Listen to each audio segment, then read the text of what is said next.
होऊन गेला, इतिहासाच्या पानांमध्ये नाव आपले करून गेला. अध्यक्ष महाशय, वंदनीय गुरुजन वर्ग व माझ्या छोट्या मोठ्या बालमित्रांनो, सर्वांना माझा नमस्कार. आज 19 फेब्रुवारी शिवाजी महाराज, आपण सर्वजण शिवाजी महाराजांच्या जयंतीनिमित्त जमलो आहोत.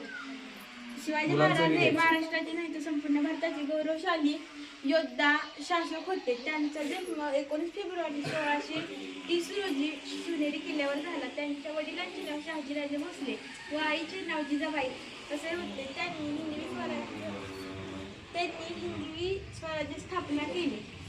त्यांनी सुमारे 300 किल्ले ताब्यात घेतले होते. 6 जून 1674 ला त्यांचा राज्याभिषेक झाला. त्यांचा मृत्यू 3 एप्रिल 1680 ला झाला. माझ्या भाषेत संपले.